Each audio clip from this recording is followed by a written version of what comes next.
Om Sai Ram, Shri Sai SatCharitra Chapter 18 and 19. In the last two chapters, Hemadpant described how a rich gentleman aspiring for quick Brahma-Gyan was treated by Baba, and now in these two chapters he describes how Hemadpant himself was accepted and blessed by Baba, how Baba encouraged good thoughts and fruitified them, and his teachings regarding self-improvement, slander and remuneration for labor. Preliminary. It is a well-known fact that the Sadguru looks first to the qualifications of his disciples and then gives them suitable instructions without unsettling their minds in the least, and leads them on towards the goal of self-realization. In this respect, some say that what the Sadguru teaches or instructs should not be divulged to others. They think that the instructions become useless if they are published. This view is not correct. The Sadguru is like a monsoon cloud. He pours down profusely, that is, scatters widely his nectar-like teachings. These we should enjoy and assimilate to our heart's content, and then serve others with them without any reservations.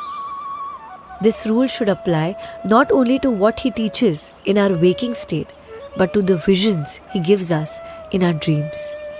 To quote an instance, Buddha Kaushika Rishi published in his celebrated Ram Raksha Stotra what he has seen in his dream.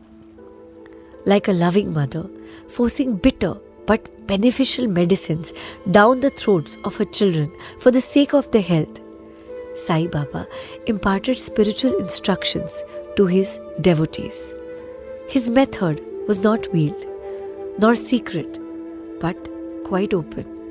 The devotees who followed his instructions got their object. Sadgurus like Sai Baba open the eyes of the intellect and show us the divine beauty of the self and fulfill our tender longings of devotion. When this is done, our desire for sense objects vanishes. Twin fruits of Vivek, that's discrimination, and Vairagya, that's dispassion or non-attachment, come to our hands, and knowledge sprouts up even in the sleep. All this we get when we come in contact with saints, that's Sadguru, serve them and secure their love. The Lord, who fulfills the desires of his devotees, comes to our aid, removes our troubles and sufferings, and makes us happy. This progress or development is entirely due to the help of the Sadguru, who is regarded as the Lord himself. Therefore, we should always be after the Sadguru, hear his stories, fall at his feet and serve him. Now, we come to our main story. Mr. Sathe. There was a gentleman named Mr. Sathe who had attained some publicity many years ago during Crawford regime, which was put down by Lord Ray, the governor of Mumbai. He suffered severe losses in trade. Other adverse circumstances gave him much trouble and made him sad and dejected. Being restless, he thought of leaving home and going out to a distant place. Man does not generally think of God, but when difficulties and calamities overtake him, he turns to him and prays for relief. If his demerits have come to an end, God arranges his meeting with a saint who gives him proper directions regarding his welfare. Mr. Sathe had similar experience.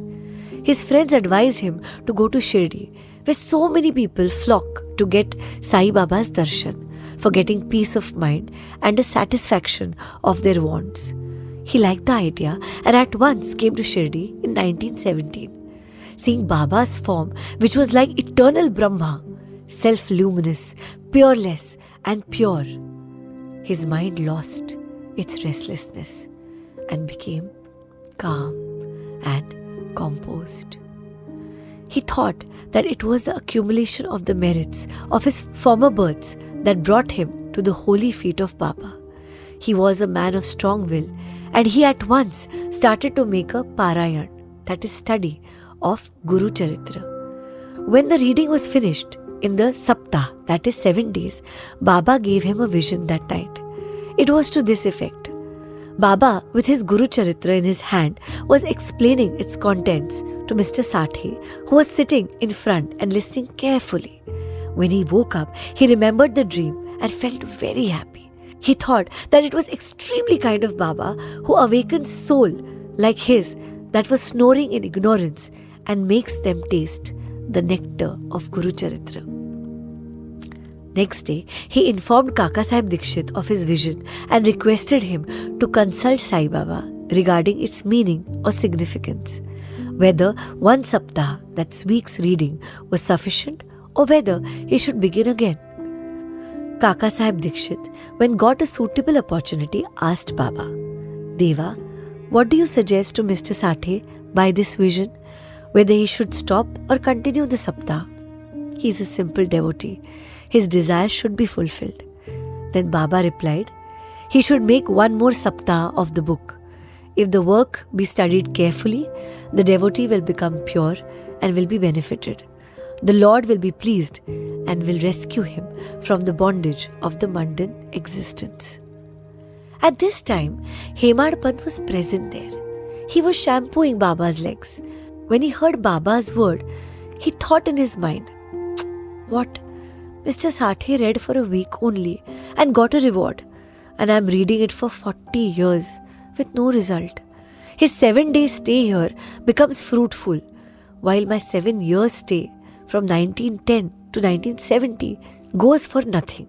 Like a chatak bird, I am ever waiting for the merciful cloud, that's Baba, to pour its nectar on me and bless me with his instruction. No sooner did this thought cross his mind, Baba knew it there and then. It was the experience of the bhaks that Baba understood all their thoughts and that he suppressed the evil thoughts and encouraged the good ones. Reading Hemadpant's mind, Baba at once asked him to get up and go to Shama, that's Madhura Deshpande. Get from him rupees 15 as dakshina, sit and chit-chat with him for a while and then return. Mercy dawned in Baba's mind, and so he issued this order. And who could disobey Baba's order? Hemadpant immediately left the masjid and came to Shama's house. He had just bathed and was wearing a dhotar. He came out and asked Hemadpant, how is it that you are here now? It seems that you have come from the masjid. Why do you look so restless and dejected? Why are you alone? Please sit and rest while I shall do my worship and return. In the meanwhile, you please take pan bida, leaves and betel nuts, etc. Let us then have a pleasant chat. After saying this, he went inside and Hemadpant sat alone in the veranda. He saw in the window a well-known Marathi book named Nath Bhagvat, which is a commentary by the saint Eknath on the 11th skandha, that is chapter, of the bigger Sanskrit work, the Bhagavad, at the suggestion or recommendation of Sai Baba, Messrs.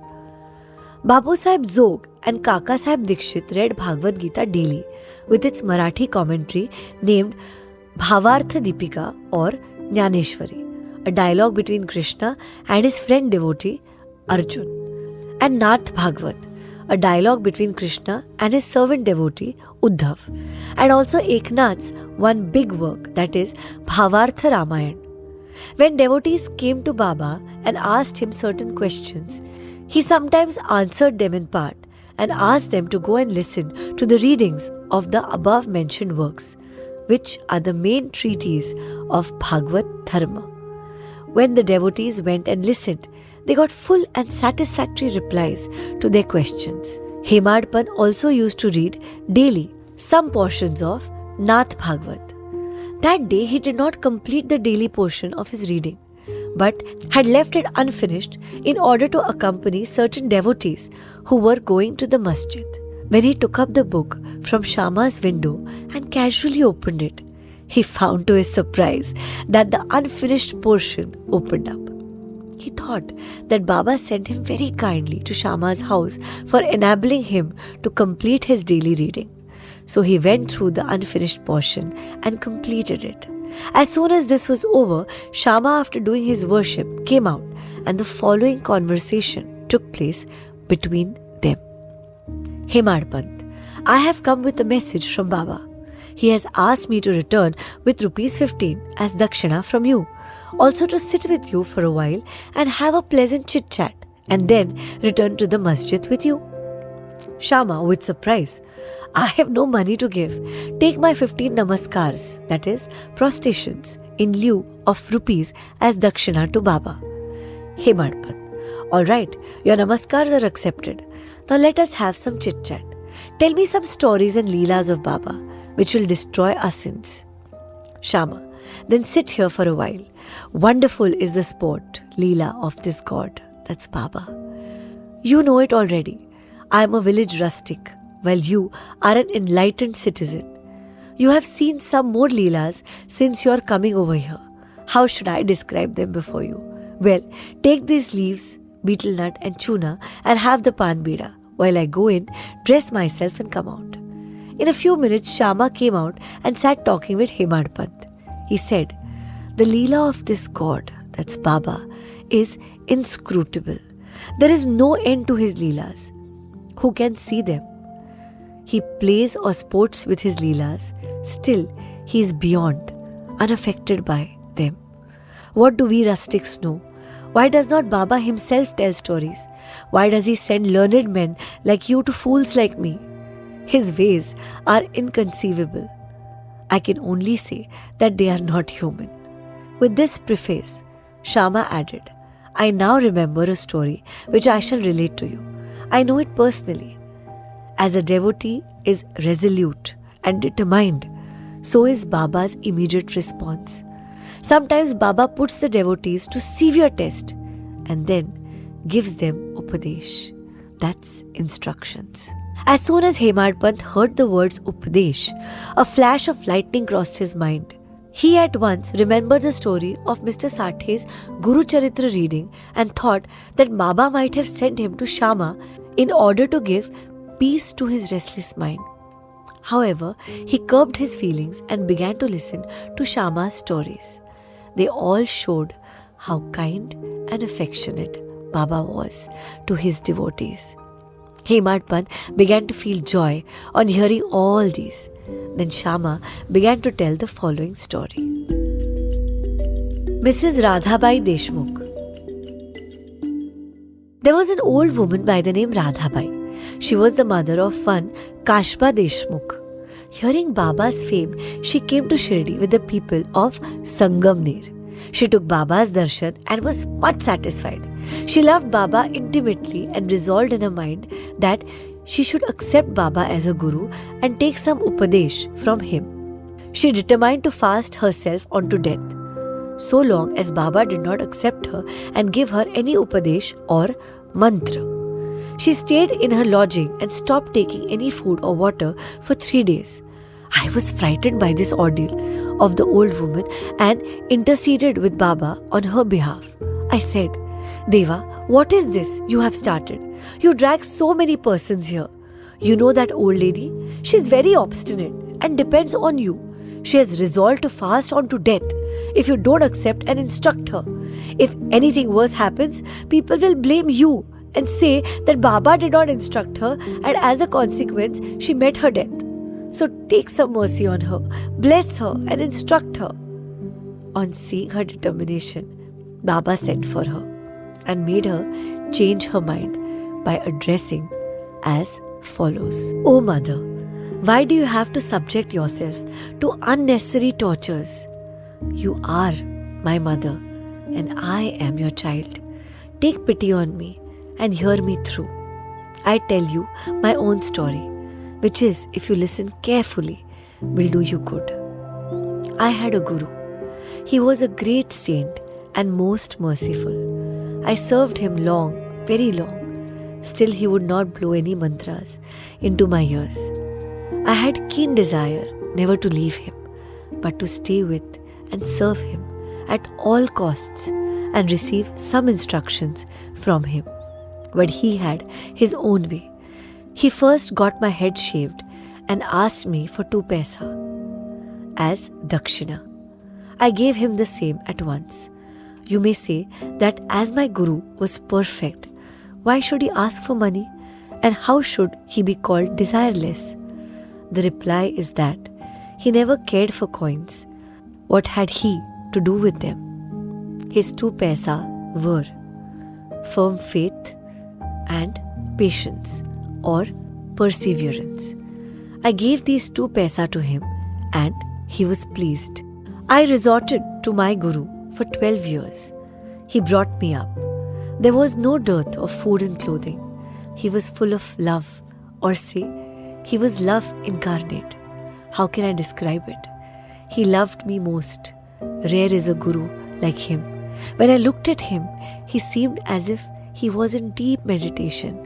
And then we both were filled with bliss. Night and day, I gazed at him with no thought of hunger and thirst. Without him, I felt restless. I had no other subject to meditate upon, nor any other thing than my Guru to attend. He was my sole refuge. My mind was always fixed on him. This nishtha or firm faith is 1 paisa of dakshina. Saburi, that's patience or perseverance, is the other paisa. I waited patiently and served my Guru. This saburi will ferry you across the sense of this mundane existence. Saburi removes all sins and affiliations and gets rid of calamities in various ways and casts aside all fears and ultimately gives you success. Saburi is the mine of virtues, consort of good thoughts. Nishtha, that's faith, and saburi, that's patience, are like twin sisters, loving each other very intimately. My Guru never expected any other thing from me. He never neglected me, but protected me at all times. I lived with him and was sometimes away from him. Still, I never felt the absence of his love. He always protected me by his glance, just as the tortoise feeds her young ones, whether they are near her or away from her on the other side of the bank, by her loving glances. O Mother, my Guru never taught me any mantra then. How shall I blow any mantra in your ears? Just remember that the Guru's tortoise-like loving glance gives us happiness. Do not try to get mantra or upadesh from anybody. Make me the sole object of your thoughts and actions, and you will, no doubt, attain Paramartha, that is, the spiritual goal of life. Look at me wholeheartedly, and I, in turn, look at you. Sitting in this masjid, I speak the truth, nothing but the truth. No sadhana or proficiency in the 6 Shastras is necessary. Have faith and confidence in your Guru. Believe that Guru is the sole actor or doer. Blessed is he who knows the greatness of his Guru and thinks him to be Hari, Hara and Brahma, Trimurti incarnate. Instructed in this way, the old lady was convinced. She bowed to Baba and gave up her fast. Hearing this story carefully and attentively and marking its significance and appropriateness, Hemadpant was most agreeably surprised.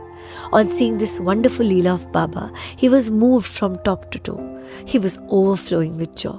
His throat was choked and he was not able to utter a single word.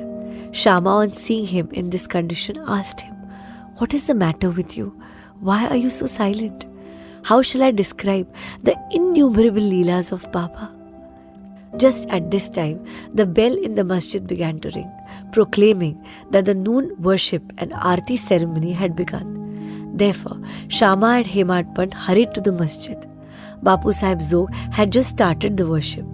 Women were up in the masjid and men were standing below in the open courtyard, and they were all singing the Aarti in chorus to the accompaniments of drums. Shama went up, pulling Hemadpant with him. He sat to the right and Hemadpant in front of Baba. On seeing them, Baba asked Hemadpant to give the dakshina brought from Shama. He replied that Shama gave namaskars in lieu of rupees and that he was there in person. Baba said, "All right, now let me know whether you both had a chit-chat." And if so, tell me all that you talked about. Not minding the sounds of the bell, the drums and the chorus songs, Hemadpant was eager to tell Baba what they had talked about and started to narrate it. Baba was also anxious to hear, and so he left the bolster and leaned forward. Hemadpant said all that they talked about and was very pleasant, especially. The story of the old lady was most wonderful, and that on hearing it, he thought that his Leela was inexplainable. And under the guise of that story, he really blessed him. Baba then said, "Wonderful is the story. How were you blessed? I would like to know everything in detail from you, so tell me all about it." Then Hemadpant related in full the story which he had heard a little while before and which had made a lasting impression on his mind. Hearing this, Baba was much pleased and asked him, "Did the story strike you? And did you catch its significance?" He replied, "Yes, Baba.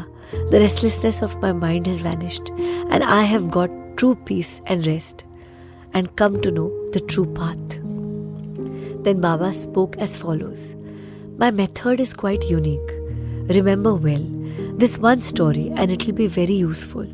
To get the knowledge, that's realization of the self, dhyan, meditation is necessary.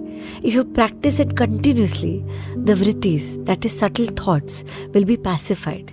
Being quite desireless, you should meditate on God, who is in all the creatures, and when the mind is concentrated, the goal will be achieved. Meditate always on my formless nature, which is knowledge incarnate, consciousness and bliss. If you cannot do this, meditate on my form from top to toe, as you see here night and day. As you go on doing this, your vrittis will be single-pointed, and the distinction between the dhyata, that is meditator, and dhyana, act of meditation, and dhyaya, thing meditated upon, will be lost, and the meditator will be one with the consciousness and be merged in the Brahma. The mother tortoise is on one bank of the river and her young ones on the other. She gives neither milk nor warmth to them. Her mere loving glance gives them nutrition. The young ones do nothing but remember, meditate upon their mother. The tortoise glance is to the young ones the only source of sustenance and happiness. Similar is the relation between the Guru and the disciple. When Baba uttered these words, the chorus of the Aarti songs was over. All cried out loudly in unison, "Victory be to our Sadguru, Shri Sai Maharaj, who is pure consciousness, knowledge and bliss." Dear readers, let us imagine that we are at this time standing amongst the crowd in the masjid, and let us join them in this Jai Jaikar. After the Aarti ceremony was over, Prasad was distributed. Bapu Sahib Zog came forward as usual and after saluting Baba, gave into his palm a handful of sugar candy. Baba pushed all this into the hands of Hemadpant and said to him, "If you take this story to heart and remember it well, your state will be sweet as a sugar candy. All your desires will be fulfilled and you will be happy." Hemadpant bowed down to Baba and implored, "Do favor me like this. Bless and protect me always." Baba replied, "Hear this story, meditate on it and assimilate its spirit. Then you will always remember and meditate on the Lord who will manifest himself to you." Dear readers, Hemadpant got prasad of sugar candy, and we now get the prasad of sugar candy or nectar of this story. Let us drink it to our heart's content, meditate on it and assimilate it, and be strong and happy by Baba's grace. Amen. Towards the end of the 19th chapter, Hemadpant has dealt with some other matters which are given below. Baba's advice regarding our behavior. The following words of Baba are of general welfare and invaluable. If they are kept in mind and acted upon, they will always do you good. Unless there is some relationship or connection, nobody goes anywhere. If any men or creatures come to you, do not discourteously drive them away, but receive them well and treat them with due respect. Sri Hari, that's God, will be certainly pleased if you give water to the thirsty, bread to the hungry, clothes to the naked, and your veranda to strangers for resting. If anybody wants any money from you and you are not inclined to give, do not give, but do not bark at him like a dog. Let anybody speak hundreds of things against you. Do not resent by giving any bitter reply. If you tolerate such things, you will certainly be happy. Let the world go topsy-turvy. You remain where you are. Standing in your own place, look on calmly at the show of all things passing before you. Demolish the wall of difference that separates you from me, and then the road for our meeting will be clear and open. The sense of differentiation as I and thou is the barrier that keeps away the disciple from his master, and unless that is destroyed, the state of union is not possible. Allah Malik, that is, God is the sole proprietor. Nobody else is our protector. His method of work is extraordinary, invaluable, and inscrutable. His will be done, and He will show us the way and satisfy our heart's desires. It is on account of Rinanubandh, that is, former relationship, that we have come together. Let us love and serve each other and be happy. He who attains the supreme goal of life is immortal and happy. All others merely exist, that is, live so long as they breathe. Encouraging good thoughts to fruition. It is interesting to note that Sai Baba encouraged good thoughts. You have to surrender yourself completely to Him with love and devotion, and then you will see how He helps you throughout. Some saint has said that when you get a good thought immediately after awakening from sleep, and if you develop the same afterwards during the day, your intellect will be unfolded and your mind will attain calmness. Hemadpant wanted to try this. One Wednesday night, before going to bed, he thought, tomorrow is Thursday, an auspicious day, and the place, that is Shirdi, is so holy. So let me pass the whole day in remembering and celebrating Ram Naam. And then he slept off. Next morning, when he got up, he remembered without any effort the name of Ram and was much pleased. After finishing the morning duties, he went to see Baba with flowers. When he left Dikshitwada and was passing by Bhutiwada, present Samadhi Mandir, he heard a beautiful song that was being sung nicely by one Aurangabadkar in the masjid before Baba. The song was Guru Kripajan Payo Mere Bhai, etc. by Eknath, in which he says that he got collyrium in the form of his Guru's grace, which opened his vision and made him see Ram in and out, in sleep, dream and waking state, and everywhere. There were so many songs, but why was this song particularly chosen by Aurangabadkar, a devotee of Baba? Is this not a curious coincidence arranged by Baba to amplify the determination of Hemadpant to sing unceasingly Ram Naam during the day? All saints agree and lay stress upon the efficacy of uttering Ram's, that's God's name, in fulfilling the ambitions of the bhaks and in protecting and saving them from all calamities. Variety in Upadesh, slanderer condemned. Sai Baba required no special place nor any special time for giving instructions.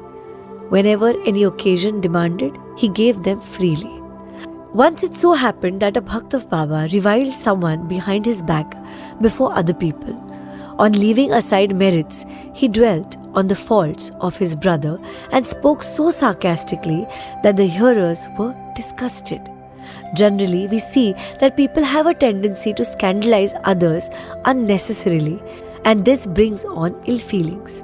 Saints see scandal in another light. They say that there are various ways of cleansing or removing dirt, that is, by means of water and soap, etc.